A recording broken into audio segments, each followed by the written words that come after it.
के बतिया लो तो शेयर मारा गाली थोड़े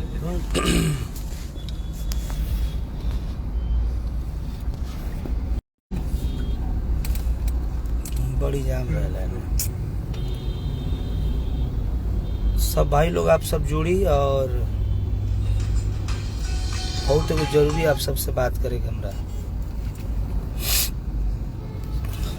सब जुड़ी और एकरा के शेयर अब सब ज्यादा से ज्यादा करी ताकि सतीश छोटा भाई सोनू जी हैं अशोक जी हैं परे डमरू फिल्म के मालिक बैठे हैं यहाँ पर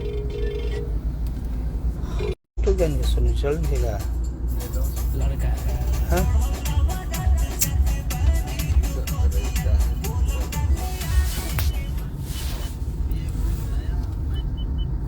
भाई मैं जोड़ क्या नहीं खेल रुक गया क्या बढ़ेगा धीरे-धीरे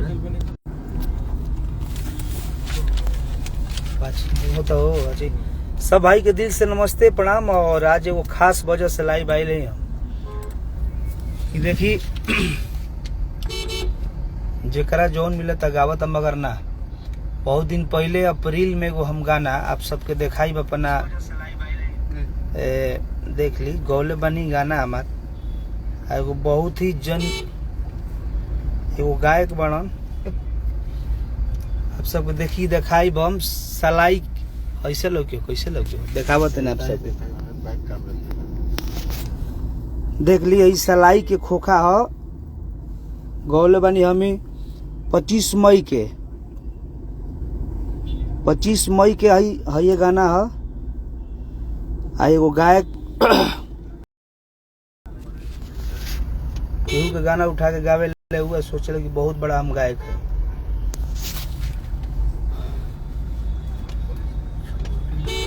चोरी करे के आदत हो गई बा मगर ई कुल ना करे के चाहे अपन मैटर गावा ना भाई चोरा के कहिए ले चल नईखे में मिला त मांग ला हमरा से फोन करता तारा के दे देती हम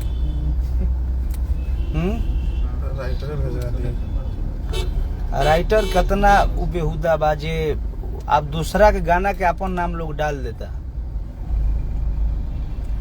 इरशाद बेदर्दी के गाना है और आर्या का संगीत है यति बहुत दिन पहले हम गौले रहनी अप्रैल मई के गाना है बजीबा सोनू जी और लोग चुरा के गा देले बा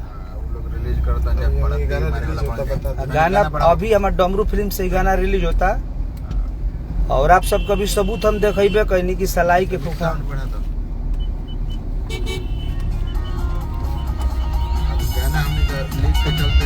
अभी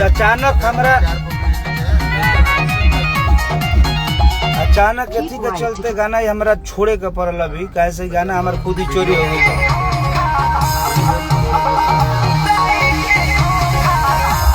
इरशाद बेदर्दी का गाना आप सबके सबूत खातिर देखी गाना सलाई के खोखा है गौले बनी अप्रैल के है मई के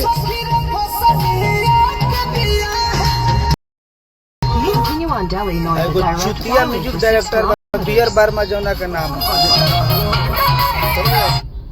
ओ शायद अपना पाहुन के ले जाकर देले भाई गाना पसंद ना रहा तोरा कितना मेहनत से केहू गाना लिखे लगे ना भाई और उ गाना के ले जाके कैसा गायक है जो किसी का गाया हुआ चीज वो गाने के लिए रिलीज हो जाता है।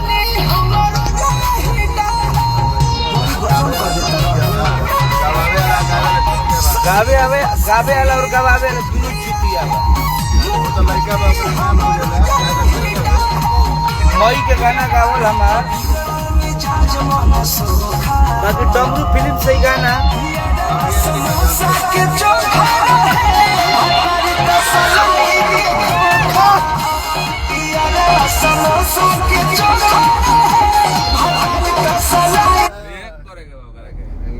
काटना रे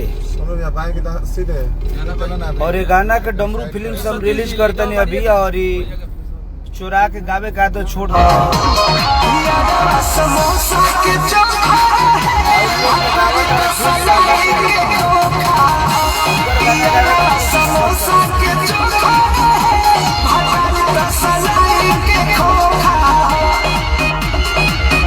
गाना चुरा करे चोर गायक वही गाया है।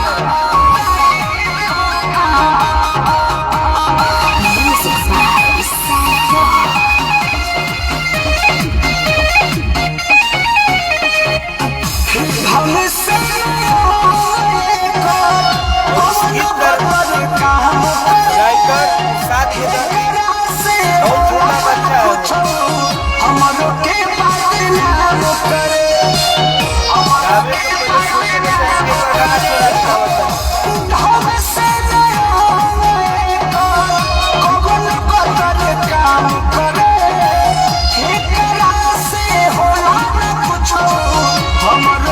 और ये गाना के आप सब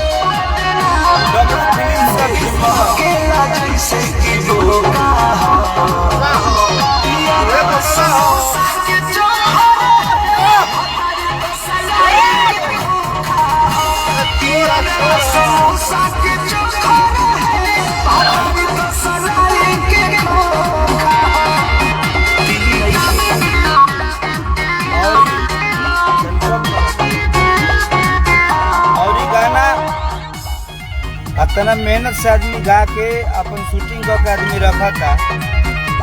चोरा के गावे में शर्म नहीं खेला बस शर्म करो। अरे तोहरों के ना लगल चाहिए तार लोग से हम ना लगल चाहिए ना। मेन बात बा कि अपन अपन गावो लोग राइटर पहले तो जन्मीन रखा लो। पहला बात चोर राइटर मत रखो। चोर राइटर मत आप लोग रखिए और जन्मीन राइटर रखिए। चोर राइटर रखने से नहीं होगा। सैफ रॉक रिकॉर्डिंग किया था जो मेरे स्टूडियो में पहले रहता था।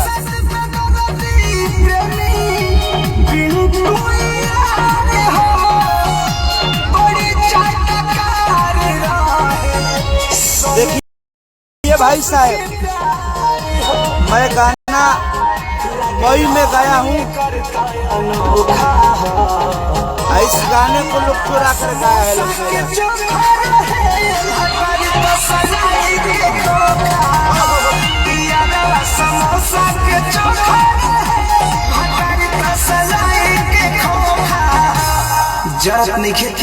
से काम करिए आप सब। डमरू फिल्म से अभी गाना रिलीज हुई और ये गाना के जे भी चुरा के गौले बगाए कृपया आप साथ जोड़ी है। किसी गाय का आप गाना मत गाइए। हम लोग अश्लील नहीं बोलना चाहते। बोले के लिखले नहीं खे मुंह में नहीं के वैसन खून में।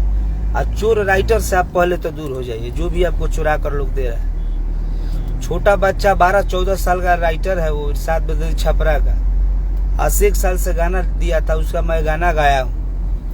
तो इसका मतलब वो नहीं कि किसी बच्चे का भविष्य लेकर के आप लोग खराब कीजिएगा। वो BR बार में एक चूतिया है वो, उसका तो नाम भी लेना खराब लग रहा है। क्या मैं बोलूँ उसका खून में कमी है साले में। इजीजा पसंद ना रनो करा बहुत बड़ा महाभारत हो जाए। कमी रहे वही रात के पैदा भई रहे। डमरू फिल्म से भी गाना होता है बजाओ हो। और ये गाना का आप सब बहुत ज्यादा प्यार आशीर्वाद दी। डमरू फिल्म से तुरंत गाना रिलीज आई आप सब देखो।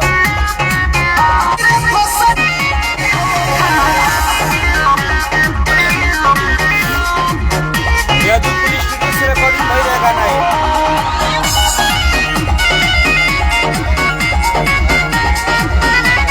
के नाम लोग चेंज करा था।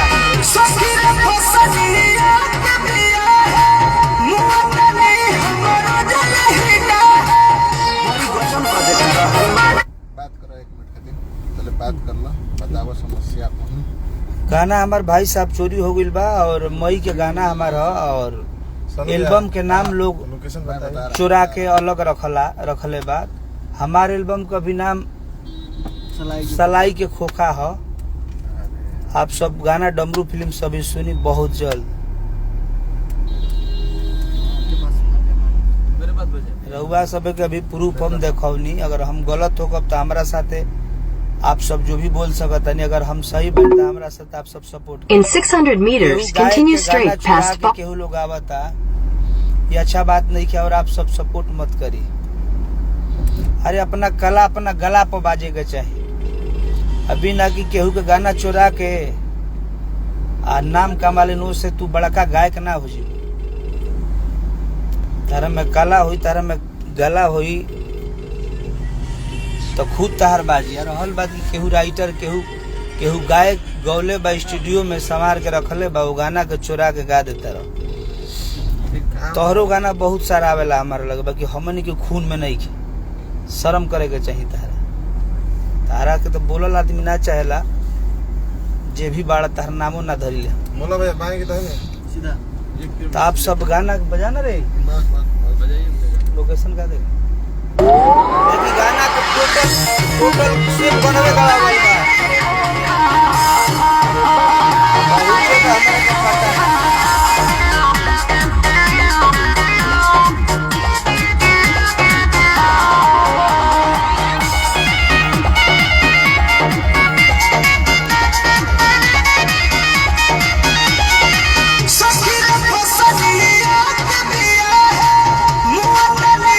आप सब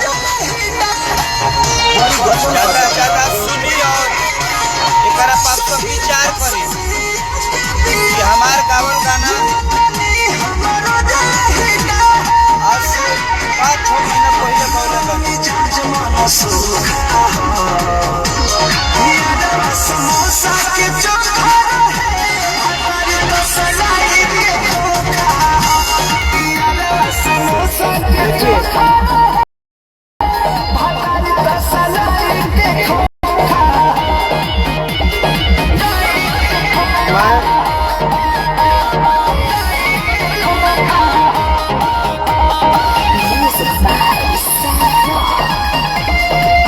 आप सब के भाई देखी कहिया गौले बा गाना हम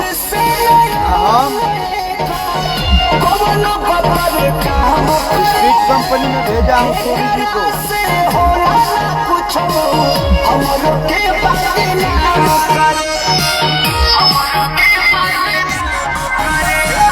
आपन काम आप करेजा से गाने जो डायरेक्ट डमरू फिल्म से दिखाते हैं। रिलीज हो गया, डमरू फिल्म से भी गाना रिलीज हो गई। और आप सब से अगर अब बाकी गाना के डमरू फिल्म पर जाएं और गाना के सुने। लिंक आ गया, लिंक आप सब हम शेयर करते हैं। सलाई के खोखा आदत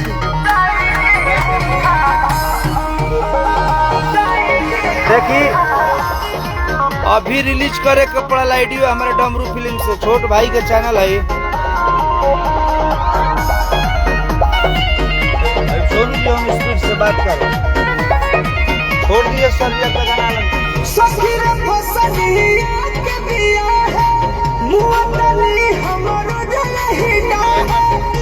घोषण कर देता रहा।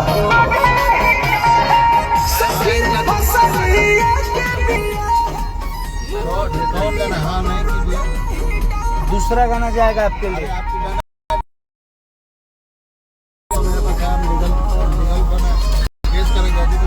आपसे साथ थोड़ा दिन करें। पूरा रिपोर्ट है और आपका आपका कंपनी अपना कंपनी है सर जी, आपका अपना मैंने हम लोग का अपना कंपनी है आपका, ये नहीं है नया रिलेशन थोड़ी ना है कि हम आपको सबसे शुरुआती से आप ही लोग कर आप लोग से नहीं कर रहे हैं ना।